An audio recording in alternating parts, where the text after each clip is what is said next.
بسم اللہ الرحمن الرحیم الحمدللہ والصلاة والسلام علی رسول اللہ وبعد۔ جس طرح کہ معلوم ہے کہ اللہ تبارک و تعالیٰ نے کچھ ایام کو دوسرے ایام پر فضیلت بخشی، جیسے رمضان کا مہینہ دیگر تمام مہینوں میں سب سے افضل ہے، اسی طرح رمضان کی آخری راتیں پورے سال کی تمام راتوں سے افضل ہیں اور ان میں بھی لیلۃ القدر تمام راتوں کی سردار رات ہے۔ اسی طرح سے اللہ تبارک و تعالیٰ نے ذو الحج کے ابتدائی 10 ایام کو بھی بڑی فضیلت بخشی۔ اللہ سبحانہ وتعالیٰ کا ارشاد ہے سورۃ الفجر کی ابتدا میں، اعوذ باللہ من الشیطان الرجیم کے بعد والفجر ولیال عشر۔ لیال عشر 10 ایام، اور ان سے مراد کیا ہے؟ راجح قول کے مطابق ان سے مراد ذو الحج کے ابتدائی 10 ایام ہیں۔ سورۃ الحج میں آیت نمبر 28 میں اللہ تبارک و تعالیٰ نے ارشاد فرمایا وَيَذْكُرُوا اسْمَ اللَّهِ عَلَىٰ مَا رَزَقَهُم مِّن بَهِيمَةِ الْأَنْعَامِ، کہ وہ لوگ اللہ کا ذکر کریں معلوم ایام میں، وہ ایام جو کہ معلوم ہے اور ان کا علم لوگوں کو دے دیا گیا۔ اس سے مراد بھی ذو الحج کے ابتدائی 10 دن ہیں۔ رسول کریم صلی اللہ علیہ وسلم نے ارشاد فرمایا، صحیح بخاری میں ہے، ما من ایام العمل الصالح فیہن احب الی اللہ منہ من هذه الایام العشر،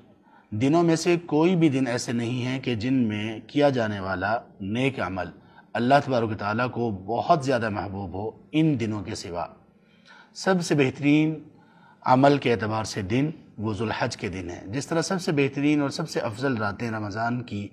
آخری 10 راتیں ہیں، اسی طرح سے سب سے بہترین دن مجموعی طور پر وہ ایام العشر یعنی ذو الحج کے ابتدائی 10 دن ہیں۔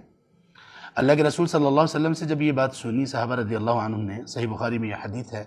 تو انہوں نے اس عمل کا ذکر کیا جو ان کے نزدیک سب سے افضل تھا۔ کہا وَلَا الْجِهَادُ فِي سَبِيلِ اللَّهِ، اے اللہ کے رسول کیا ان 10 دنوں میں جہاد فی سبیل اللہ یہ جو بہت افضل عمل ہے، کیا ان 10 دنوں میں کیا جانے والا عمل اس سے بھی افضل ہے؟ فرمایا جی ہاں، إِلَّا رَجُلٌ خَرَجَ بِنَفْسِهِ وَمَالِهِ، ہاں اس شخص کی فضیلت یا اس کے مرتبے کو کوئی نہیں پہنچ سکتا جو اپنے گھر سے نکلا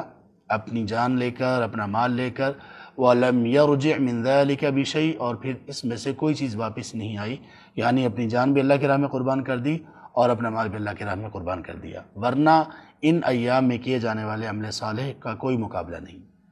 اللہ کے رسول صلی اللہ علیہ وسلم کی اس حدیث اور پیچھے جو آیات ہم نے ذکر کی، ان کا تقاضا کیا ہے کہ ہم ان ایام میں خوب محنت کریں، خوب کوشش کریں عمل صالح کی، عمل صالح زیادہ سے زیادہ کرنے کی کوشش کریں۔ اللہ کے رسول صلی اللہ علیہ وسلم ان دنوں میں روزہ رکھا کرتے تھے، صحابہ رضی اللہ عنہم ان دنوں میں تکبیرات کی کثرت کیا کرتے تھے، اسی طرح سے قرآن کی تلاوت، صدقہ خیرات کرنا، اسی طرح سے ان دنوں میں اگر کسی کو موقع ملے حج کرنا، عمرہ کرنا اور دیگر جتنے بھی نیک اعمال ہیں ان دنوں میں جو کر سکتے ہیں کر لیجئے۔ ہر وہ چیز جس کی فضیلت اللہ اور اس کے رسول بیان کرتے ہیں صلی اللہ علیہ وسلم، اس کا مطلب یہ ہے کہ ہم اس کو وہ اہمیت دیں جو اللہ سبحانہ وتعالیٰ نے اسے اہمیت دی، اور اللہ کا کسی بھی چیز کو فضیلت دینا اس کا مقصود یہ ہے کہ ہم اس چیز کو ضائع نہ کریں۔ تو ان 10 دنوں کو ضائع مت کیجیے، ان 10 دنوں کے لیے خود کو بھی تیار کیجیے، اپنے اہل و عیال کو بھی تیار کیجیے، اور عمل صالح کا پورا ایک پلان اور پورا منصوبہ مرتب کیجیے۔ اللہ تبارک و تعالیٰ ہمیں ان لوگوں میں شامل کر دیں جو اس طرح کے اوقات سے خوب فائدہ اٹھاتے ہیں، اور اللہ ہمیں اپنے مقربین میں اور مخلصین میں شامل کریں۔ اللہم آمین یا رب العالمین۔ جزاکم اللہ خیرا، بارک اللہ فیکم، والسلام علیکم ورحمۃ اللہ وبرکاتہ۔